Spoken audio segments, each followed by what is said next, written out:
Halo semuanya, kembali lagi bersama kami Rain Studio Channel. Di video kali ini kita bakalan bahas beberapa musisi Indonesia yang diketahui berpindah-pindah band.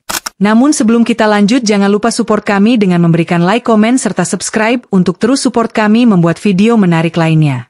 Mari kita mulai dengan intro opening. Di sini tuh sudah jadi budaya. Cara mereka berekspresi memang seperti itu. Dan Kasela 20 miliar karena lagu Cinderella.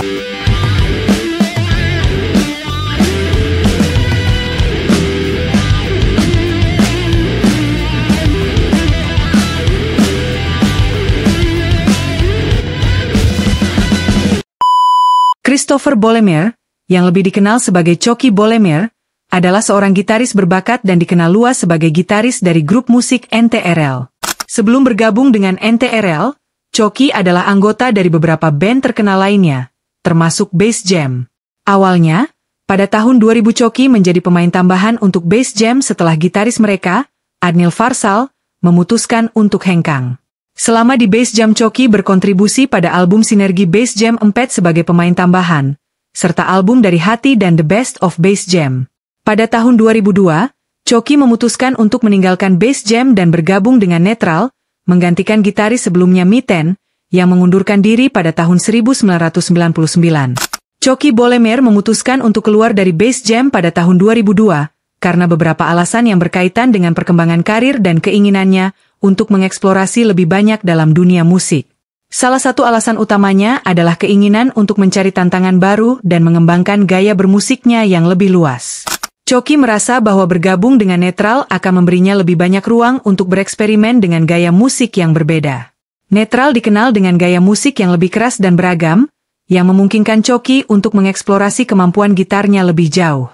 Setelah beberapa tahun bersama Bass Jam, Coki mungkin merasa bahwa dinamika dalam band tersebut tidak lagi sesuai dengan visi musiknya.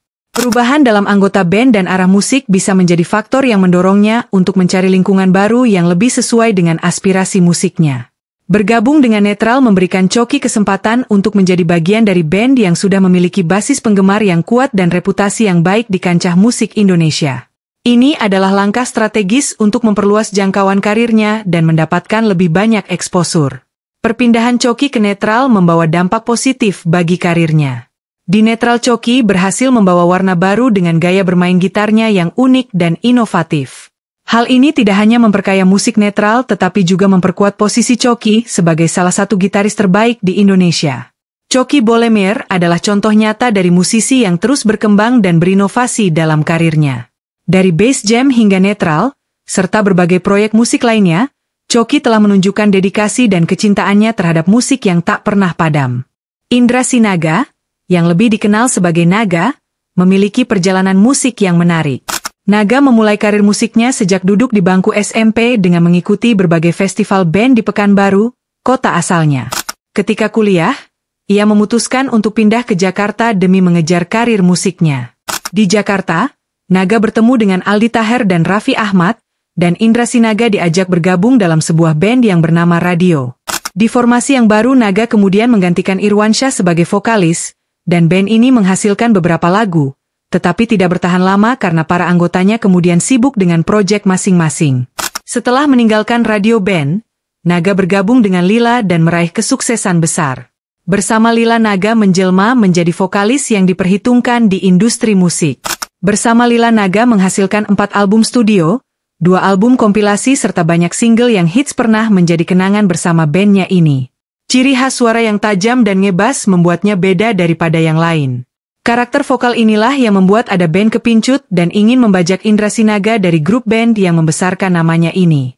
Ada band yang sejak tahun 2017 kehilangan vokalis, sangat tertarik dan menginginkan Indra Sinaga saat itu yang notabene karakter suara dengan vokalis sebelumnya tak jauh beda dengan dirinya.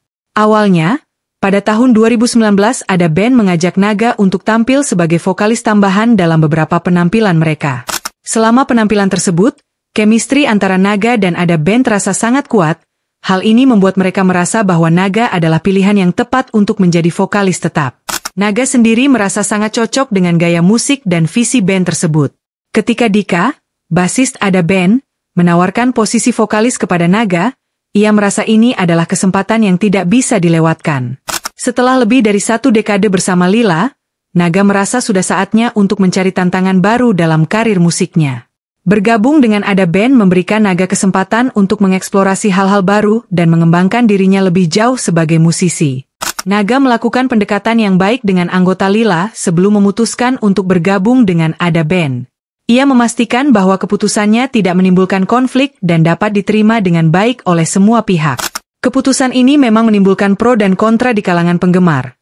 Tetapi Naga tetap berkomitmen untuk memberikan yang terbaik bersama Ada Band dan melanjutkan perjalanan musiknya dengan semangat baru. Brian Kresnaputro meninggalkan Tiket pada awal 2000-an untuk mengejar peluang yang lebih besar dalam karir musiknya. Pada saat itu, Sheila on 7 sedang mencari drummer baru setelah Anton Widiastanto keluar dari band. Brian melihat ini sebagai kesempatan emas untuk bergabung dengan salah satu band paling populer di Indonesia.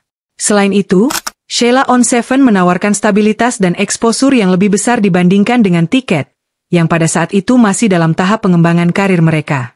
Bergabung dengan Sheila on 7 memungkinkan Brian untuk tampil di panggung yang lebih besar dan menjangkau audiens yang lebih luas. Brian awalnya bergabung dengan Sheila on 7 pada tahun 2004 sebagai drummer pengganti untuk tur, menggantikan drummer sebelumnya.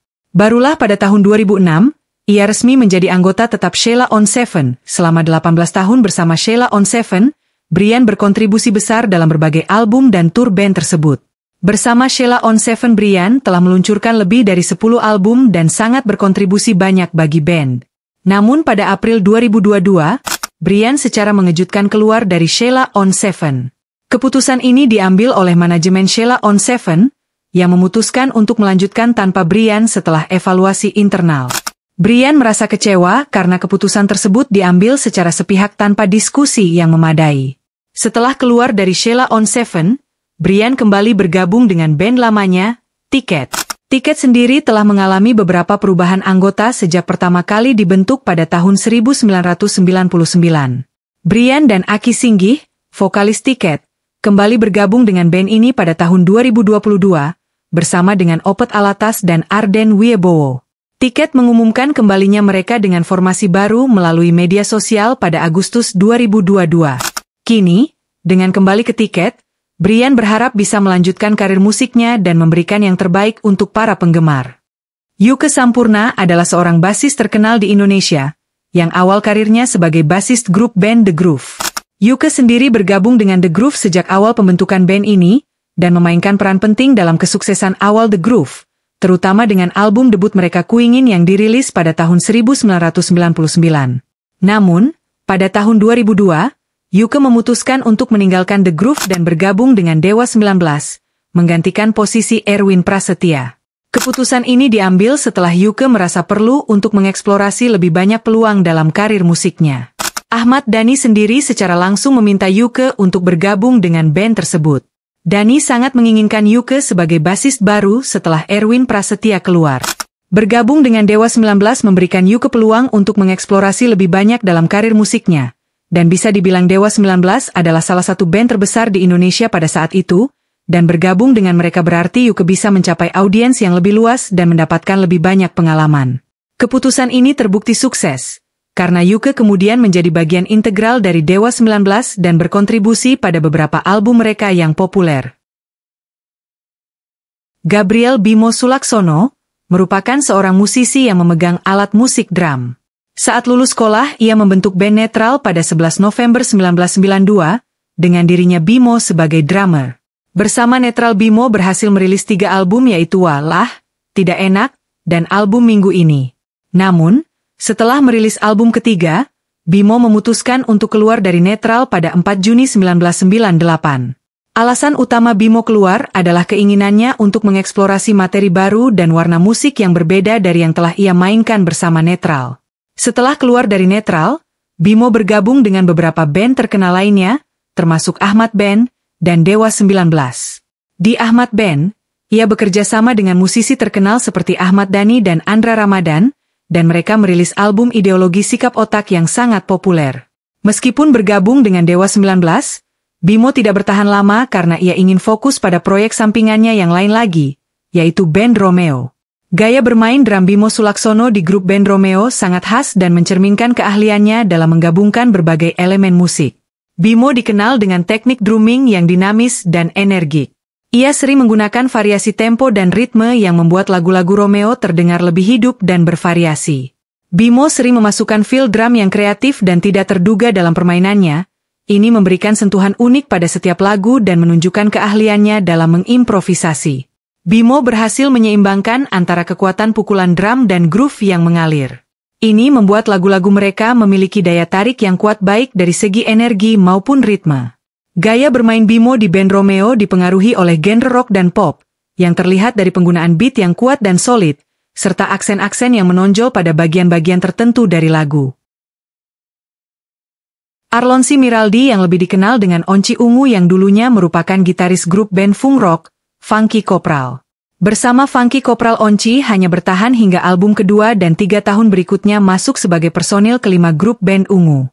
Perbedaan visi dan misi antara Onci dan personil Funky Kopral lainnya menyebabkan ketidakcocokan dalam arah musik yang ingin mereka tempuh. Menurut pemberitaan yang beredar kala itu, Onci merasa jenuh dengan aktivitas bermusik di Funky Kopral. Kejenuhan ini membuatnya sulit untuk terus berkontribusi secara maksimal dalam band. Akhirnya, karena perbedaan visi dan kejenuhan tersebut, Onci didepak dari Funky Kopral. Meskipun demikian, Onci tetap menjaga hubungan baik dengan beberapa anggota band.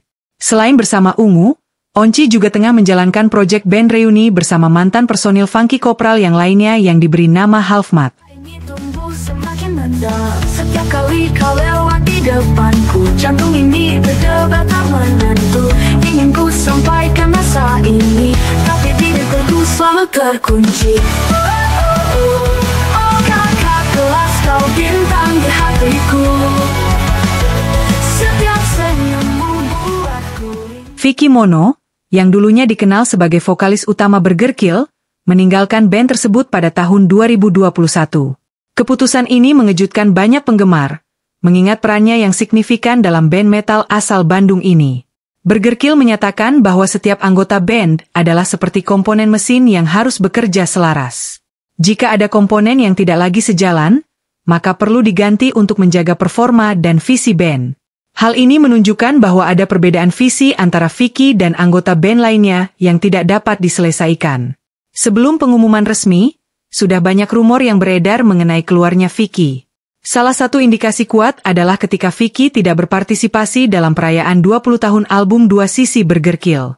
Selain itu, Vicky juga berhenti mengikuti akun Instagram Burger Kill dan beberapa anggota band lainnya, yang semakin memperkuat spekulasi tersebut. Setelah keluar dari Burger Kill, Vicky Mono bergabung dengan Dead Squad sebagai vokalis baru, menggantikan Agustinus Widi. Langkah ini menunjukkan bahwa Vicky masih ingin terus berkarya di dunia musik metal, meskipun dengan band yang berbeda. Vicky Mono menyatakan bahwa bergabungnya dia dengan Dead Squad adalah bagian dari maha skenario Tuhan semesta alam, menunjukkan bahwa dia melihat ini sebagai langkah yang ditakdirkan dan penuh makna dalam karir musiknya. Putra Praramadan, yang lebih dikenal sebagai Puceh, adalah seorang musisi berbakat dari Aceh yang pernah menjadi drummer untuk band Killing Me Inside. Puceh mengungkapkan bahwa salah satu alasan utama dia keluar dari Killing Me Inside adalah karena adanya perbedaan pendapat dan konflik kepentingan terkait keanggotaannya di band lain. Hal ini menciptakan ketegangan yang sulit diatasi dalam jangka panjang. Dalam sebuah wawancara, Puceh menyebutkan bahwa komentar negatif dan kurangnya performa penampilan band juga menjadi faktor yang mempengaruhi keputusannya. Setelah keluar dari Killing Me Inside, Puceh memutuskan untuk fokus pada proyek musik lainnya, termasuk bergabung kembali dengan Sunrise Jakarta dan kemudian menjadi drummer untuk Burger Kill.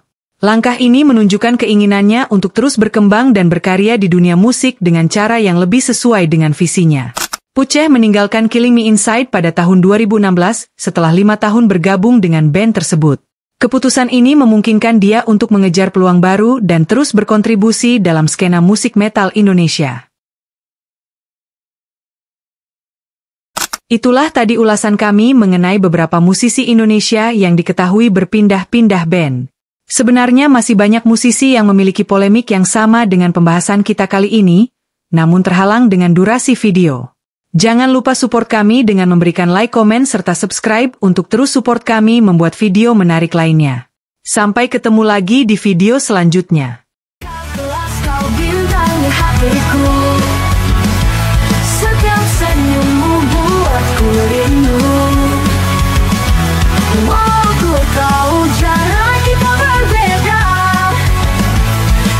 Cintaku takkan pernah sirna di setiap